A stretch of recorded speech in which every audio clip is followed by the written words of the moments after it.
ایک حدیث کا مفہوم ہے، اگر کوئی دیکھنا چاہتا ہے کہ میرے ایمان کی، آپ کے، ہمارے سب کے ایمان کی قیمت کیا ہے، کتنی ویلیو ہے ہمارے ایمان کی، تو یہ حدیث میں آیا کہ یہ دیکھو کہ تم کس شے پر اپنے اس ایمان کو چھوڑ دیتے ہو.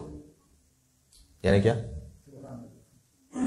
یعنی اگر کوئی تم ایک جگہ اپنے ساتھ ڈنر پہ لے کے جائے، کہ یار یہ کام ہے، میں کہا چلو ٹھیک ہے یار یہ کھانا کھلا رہا ہے، چلو کام کر لیتے ہیں.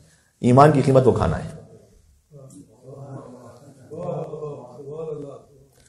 اگر کوئی کہے کہ جناب آپ اگر یہ تھوڑا سا کام کریں گے تو ہم سپورٹ کریں گے، آپ کو ووٹ آپ کو دیں گے، اور میں اس خاطر جانتے ہوئے کہ یہ غلط ہے، باطل ہے، پھر بھی اس کا ساتھ دوں، میرے ایمان کی قیمت وہ ایک پوسٹ ہے.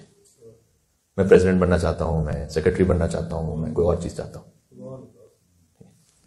اب آپ محسوس کریں گے امیر المومنین نے کیوں فرمایا کہ اگر علی کو زمین و آسمان کی حکومت دے دی جائے اور علی سے کہا جائے کہ چونٹی کے منہ سے جو کا چھلکا ظلمن کھینچ لیں، تو علی زمین و آسمان کی حکومت کو ٹھکرا دے گا، اس چونٹی پر ظلم نہیں کرے گا. یعنی امیر المومنین کے ایمان کی قیمت زمین و آسمان سے بڑھ کر ہے، ساری زمینوں سارے آسمانوں سے بڑھ کر ہے.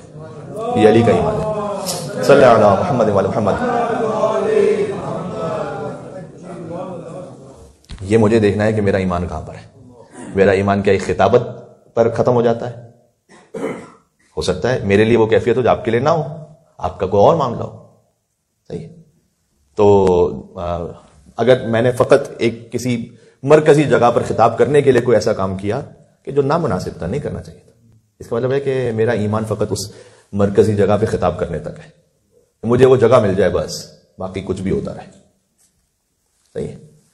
تو کوئی ہو سکتا ہے امتحان کی کیفیت میرے لیے، آپ کے لیے کچھ اور ہوگی، آپ کے لیے بزنس کے معاملات میں کچھ اور ہوگا، آپ کے لیے گھر کے معاملات میں کچھ اور ہوگا. تو جہاں ہم سرنڈر کرتے ہیں اپنے آپ کو، دیٹ مینس کہ یہ قیمت تھی. انشاءاللہ اللہ تعالیٰ ہمیں یہ ساری باتیں کیوں کہہ رہا ہوں، جس کا جتنا یقین زیادہ ہوگا اللہ پر، وہ کہے گا کہ نہیں ساری دنیا بھی مجھے مل جائے لیکن اگر اللہ تعالیٰ کے حکم کی نافرمانی ہو رہی ہے میں کیوں چھوڑوں گا. سورہ انعام کی ایک مختصر آیت آپ کو حصہ سناتا ہوں. سورہ اتنا خوبصورت مجھے لگتا ہے جب میں پڑھتا ہوں. اللہ تعالیٰ نے حکم دیا کچھ لوگوں کو، قل اللہ ثم ذرہم، کا اللہ کہو اس کے بعد سب کو چھوڑ دو.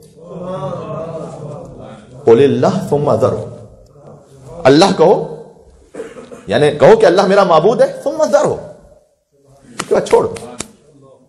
کسی اور چیز کی کوئی حیثیت ہی نہیں. اللہ تعالیٰ ہماری محبتیں، ہماری نفرتیں، اللہ تعالیٰ ہماری عزت ذلت کے معیار میں ہمیں دین کو سب سے اہم سمجھنے کی توفیق عطا فرمائے. اللہ سبحانہ و تعالیٰ کو سب سے اہم سمجھنے کی توفیق عطا فرمائے.